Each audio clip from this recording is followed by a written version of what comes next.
So here we have the payment schedule and the valuation of a 7% 5-year bond. 5 years refers to the term of the bond, and the 7% refers to the coupon payments, that is 7% of the par value. The par value is a standard value, so if it's a UK bond, that value is always £100. If a government or a company issues a 7% 5-year bond, in effect they're saying to the market, we're going to pay you £7 a year, and at the end of the 5th year, we're going to pay you £107. And what they say is, how much will you pay me for this income stream? Now, that's not the normal way in which we would think of borrowing money. We would go to the bank and we would say, will you lend me £30,000? And how much do I have to pay to borrow that amount? That is not how governments and companies do it. They do it the other way round. It would be as if you went to the bank manager and you said, I can promise to pay you £100 a month for the next 2 years. How much will you give me against this repayment stream? You could say that to the bank manager, but it's not how we normally think of it. However, in the case of the bond market, that is how it works.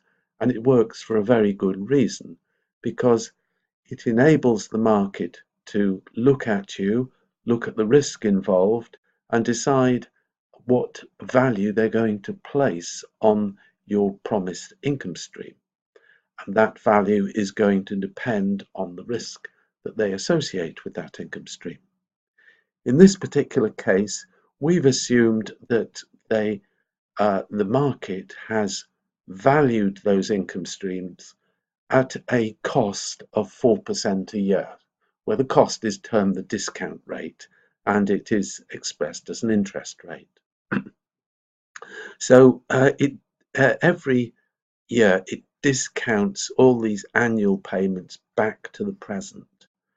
And this is the discounted value, which is 107 over 1.04 to the power 5, then 7 over divided by 1.04 to the power 4. That value is 5.98, and the previous one was 87.96.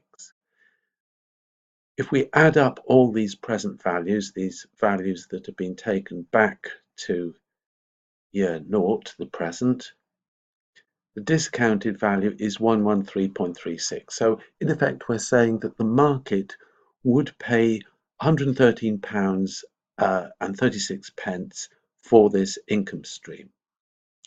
And it does so by notionally discounting these future promises.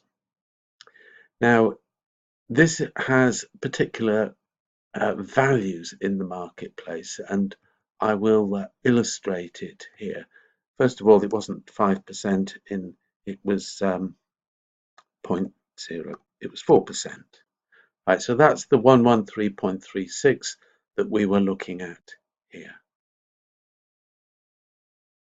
Now, what we have is quite a clean repayment schedule, in the sense that if we were looking at a share, we would have a dividend repayment schedule that is an unspecified promise that depends on the business and all sorts. Here, if it's, for example, a sovereign bond, a government bond, then we're pretty sure that we are going to get the payment, because the government, say if it's the UK, the government prints the money.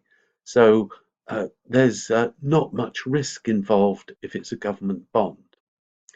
In that case, our discount rate is going to be the risk-free rate. If it's a company, there's going to be some risk of non-repayment, but we don't have to go so far into the nature of the business and things like that.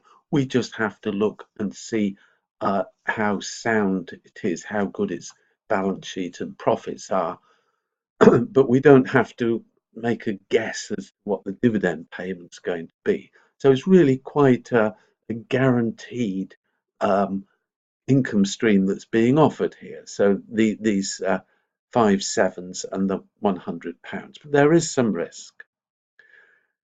Now, the market uses this in particular for this particular feature, and that is that the value of the bond varies inversely with the interest rate.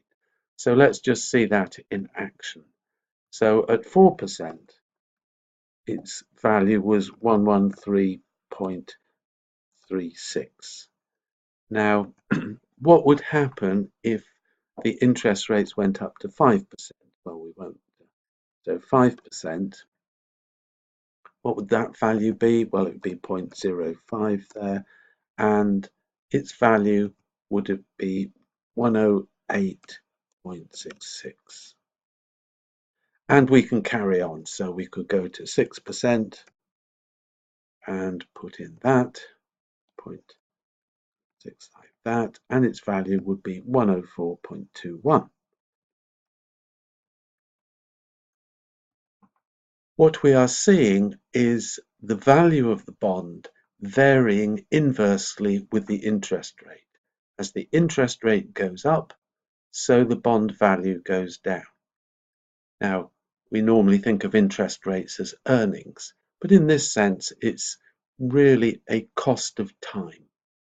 And in that cost of time, there is an element of risk as well. In that sense, we can say as the cost of time goes up, so the value of our bond goes down, right? And that is why we have this inverse relationship. Now, that is very useful to the market, to have a financial instrument that varies with the interest rate.